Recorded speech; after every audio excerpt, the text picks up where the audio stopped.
Nakapagluto ka na ba nito? Kalimitan ang niluluto natin ay chicken teriyaki. Pero ngayon, ang lulutuin natin ay pork teriyaki. Sa pagluluto nito ay may kanya-kanya tayong pamamaraan. Kaya panoorin nyo kung paano ko ito niluto. Ngayon, hugasan muna natin ang ating pork. At gayatin natin to ng manipis lang. Para pag pinirito natin pamaya ay madali itong lumambot. At 500 grams nga pala ang ating pork na gagawin.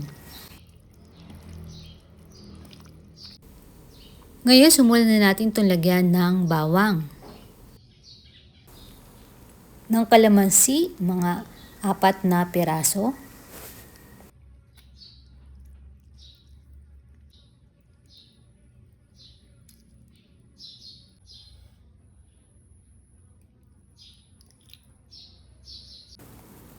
Lagyan naman natin ng paminta. At ng garlic powder. Salt to taste. Kayo ba ay naglalagay din ng patis? Ito, naglalagay ako ng 1 kutsara lang para talagang maging malasa ang pork natin.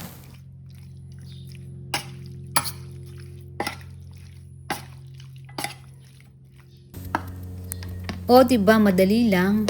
At pagkatapos, i-marinate na natin to ng 30 minutes to 1 hour kapag nagmamadali ka, pero mas masarap kung ito ay overnight.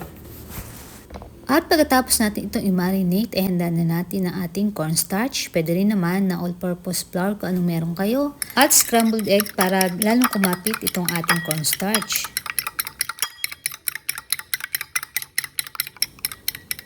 At sumulan na natin itong i-dip sa ating egg muna at pinakahuli itong ating cornstarch. At ulitin lang natin ang ganitong proseso hanggang sa tayo ay matapos.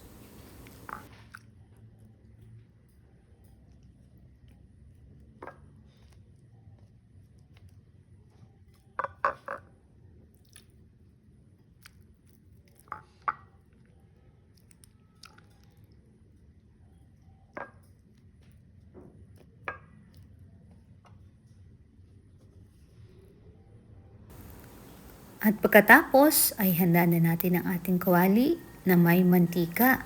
At kung makita nyo ay meron pa tayong natira para bukas naman o sa isang araw, at ito lang ang ating lulutuin dahil kukunti lang tayo sa bahay.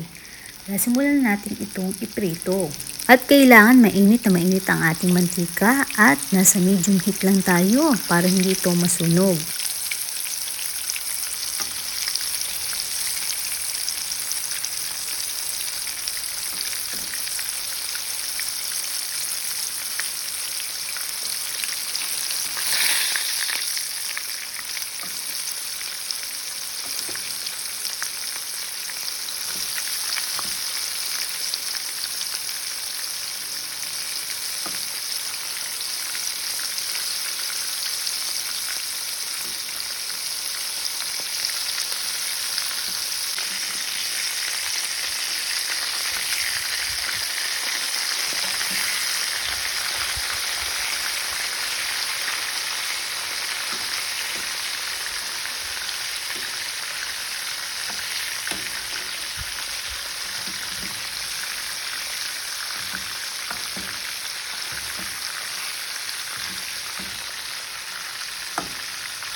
At kapag nag-golden brown na ating pork, ay okay na ito. Kaya atin nang hanguin.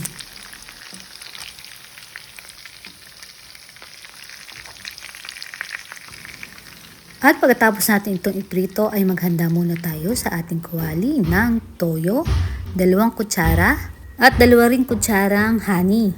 At siguraduhin na habang ginagawa natin ang sauce na ito, ay huwag muna nating bubuhayin ang apoy para hindi ito masunog. Pagkatapos 1 kutsarang sugar, pwede ring brown or white. At 1 kutsarang suka. Pagkatapos 2 kutsarang tubig. At kapag niluto natin to ay dapat ay nasa medium heat lang ang ating apoy. At sa pagluluto ng sauce natin ay depende sa pork na ating gagamitin. Depende sa inyo kung gusto nyo yung masos siya or konti lang. At isa rin to sa pampasarap sa ating pork teriyaki ang paglalagay ng sesame seeds. Halu-haluin lang natin to.